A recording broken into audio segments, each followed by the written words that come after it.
universe speaks your language. I'm gonna just talk to y'all real quick while I'm uploading my music to I'm uploading my music to DistroKid, and it's music I wanted to release last year, but there were certain things that I was concerned about that I'm no longer concerned about. I'm just gonna let the divine move, okay? And so, with that being said, I feel guided to just talk to you today, have a conversation. You know, you've been getting a nudge, and this nudge has been nudging on you like a whole lot, okay? And you haven't really been listening like that, you know, and it's because of certain fears and conditioning and things like that. You know, the cliche, we know.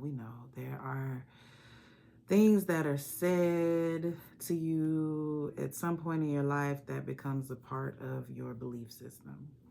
And once it attaches itself to your belief system, it becomes something core within you that you don't have to worry about holding on to anymore. Like, you don't have to worry, you don't have to give affirmations, because everything you do, because this belief is now in your core. If you've seen Inside Out and you saw the second one and how anxiety was trying to change the whole core being of this poor little girl, and didn't realize that it was creating from a space of not enoughness, right? And when she heard the tape playback, the recording was like, I'm not enough. And she's like, whoa, I worked so hard. What are we talking about? Like, we were in control of things. We had things. And anxiety was out here, overachieving, over copying people, envying people, things like that. And thought that that was the way to be enough, right? But didn't know that that was the core belief that it was running from.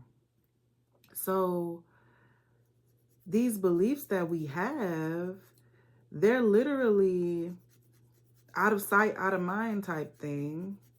And they just run in our program. And so while we're out here, doing things, that was a saying that I heard by Harvey T. Eker. I think I'm saying his name right.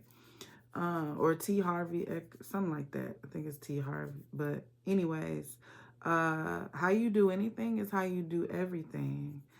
And I think for me, even that has become more of a belief and an observation, a knowingness, right? Because really, how you do anything is how you do everything. Like, if you are having problems in certain areas of your life because of your beliefs, then you're going to show up on every level from that particular problem, from that particular belief. So, if you don't believe that you're enough, that's going to show up in the way that you move in life. It's going to show up in how you promote yourself. It's going to show up in how you talk to people. It's going to show up in how much effort you put in life or in anyone else. Because it's like, you know what? What do you believe? What do you believe about yourself? If you believe that you were sent from the divine and you have a divine gift to share, and you actually believe that with the core of your being, you know it with the core of your being, then you'll operate and you'll move with the hand of the divine on your back. You'll always move in that. And then if you ever forget who you are because of some kind of greater energy, or strong, not greater, but stronger energy that may have more pull in the physical world, right? A system that is fed by greater energy systems that were fed by people that just accepted what was going on, even though they truly didn't want to or didn't need to or didn't know anything else. They just accepted it. So they became agents to that energy. So they aided that energy to get stronger. And so now this energy hits you because you're living in the physical world, like the patriarchy, right? So you're living in this physical world, and then it's overriding your own system of thought, because now maybe you want to be accepted.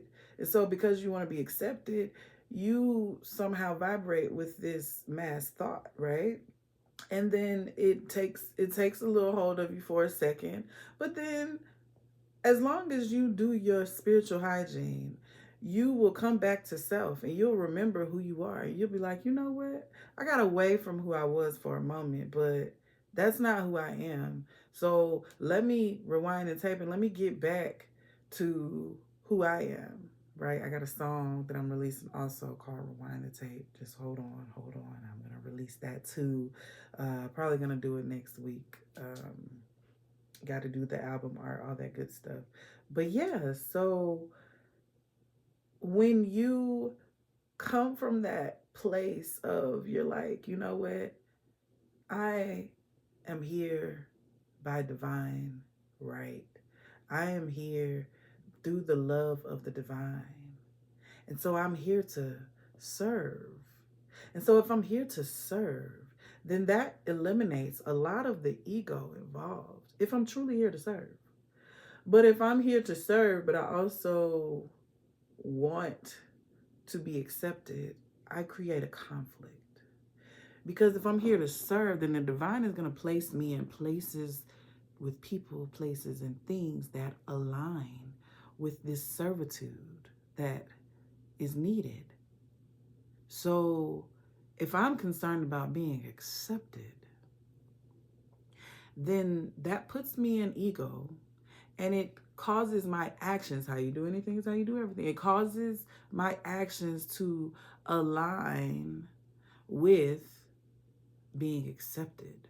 So that's how you sell your soul, right? Bit by bit. Because then you start to do things. Okay, is this going to be accepted? Is this going to be accepted? Is this going to be accepted? Is this going to be accepted? Are they going to like this? Are they going to? And that's how music has become the devil in many ways. Not because of, not, well, there's other reasons, but we're not going to get into that. But mainly you look at how certain things are created and what the systems are based on. So if we're creating a system of acceptance for this mass lower vibrational thought, like the patriarchy, like the toxic patriarchy, and this is what people resonate with because of the conditioning and the mass hypnosis that's happening, right? Then you can see how easily that becomes something that is our not self that's become a greater influence. So when right now the divine is caused, there's a balance happening. Everything always comes into harmony. It always happens. So right now that harmony is happening and higher frequencies, this world is running off of a higher frequency now. And so a lot of people have been having awakenings and things like that have been happening because of this higher frequency. But there are people that don't want to accept this frequency or this energy, or they don't know how to, or they chose to experience the experience they're getting, whatever the case is, right? But for whatever reason, they're not with this higher frequency. So they're fighting it at all costs. They don't know why they're fighting it. They just know it's uncomfortable. It doesn't feel good, because that means that whatever core beliefs they're holding on to, they have to be let go of. And you can't function in a space where a certain certain knowingness is needed, a core belief is needed in order to be with these structures, in order to coexist with these structures peacefully or a bridge. What's the word? Undetected. But you become seen when you're operating differently in a space that is on a different vibration. You become seen. And one of the things for me, I was afraid of being seen. So how you do anything is how you do everything. So I would show up, I'll pop out, then I go right back in. I'll pop out because I know I'm supposed to pop out. I know I'm supposed to be out, but then I go right back in because my core belief was a fear of being seen. And then even deeper, what was the fear of being seen? What was that? Oh man, it's being seen. People see my flaws, my vulnerabilities, and they could use that as a weapon because that's what's happened to me in my past. Growing up, people weaponized information that wasn't true against me. And then the information that I did hold on, that the things that I did actually do, that if those things got out, it's like, oh my gosh, like they'll really be, if these lies hurt me, then for sure the truth will hurt, right? And when I got older and started going through my journey, I'm like, the divine has been telling me, has been encouraging me to see the innocence that exists within my soul and who I am. And it's like, all I've been out here doing is working on myself and creating higher vibrations, higher frequencies, and wanting to share that with others, and being the heaven wherever I am, and creating the heavenly experience for others, not just so they can have the experience, not because I want anything in return. You know what I'm saying? Not because of any of those things, okay? And so it's like, wow, there was on my lower vibrational self a need to be accepted, a desire to be accepted. Now I walk around here, I move around here, I'm calm. I'm in my calmest state because I don't need to be accepted. I realize that there are people in this world that cannot tolerate my being. They energetically cannot tolerate who I am.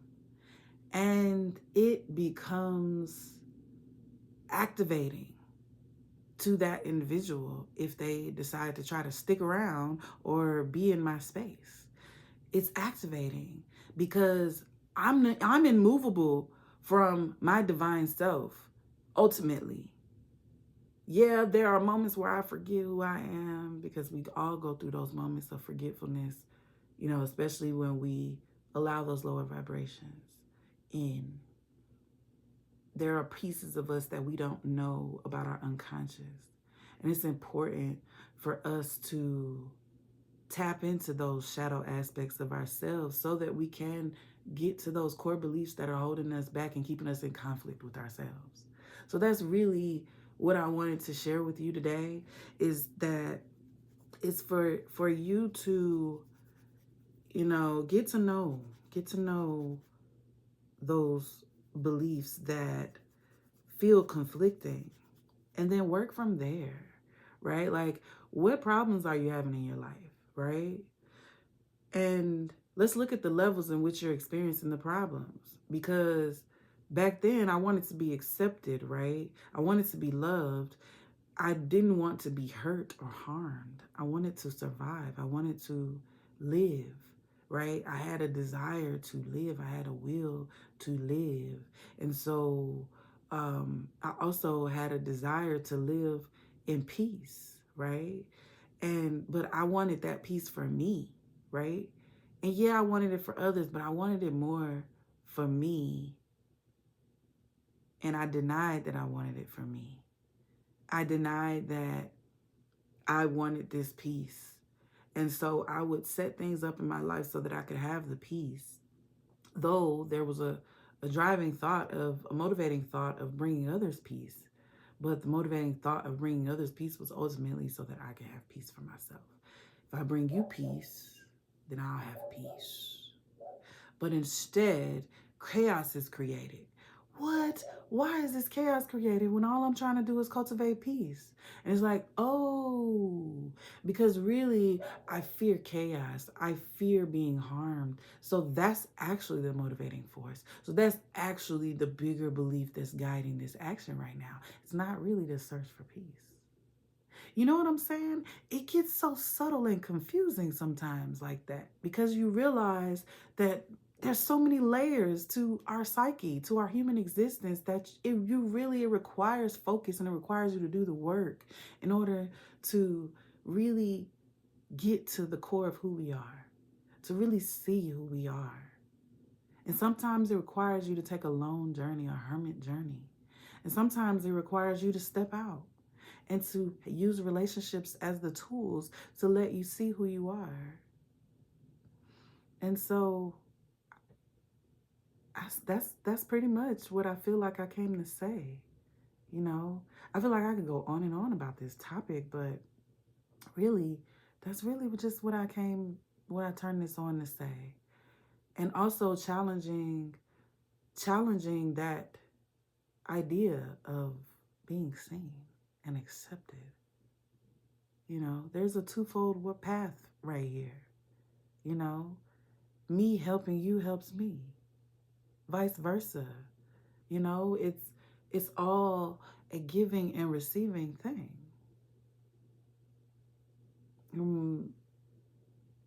We have to really just accept where we are, look at where we are, and stop denying where we are. We feel so guilty for what we want when what we want is actually a divinely inspired thought. What we want is actually divinely inspired. And so we don't have to really want because it's already there for us to unlock and activate and to tune into. I hear the frequency in my ear right now. It's already here. Everything you need for your path is available to you. But you just got to know that it's available. If you have no concept of that availability, then you won't experience it until you have a concept of that availability. If that makes sense, I hope that makes sense to you. And so, with that being said, you know, I love your soul because I know that if you have one, then you are divine. Now, if you ain't got no soul, you probably ain't gonna be watching this. So, you know, much love to you and Happy New Year. Peace.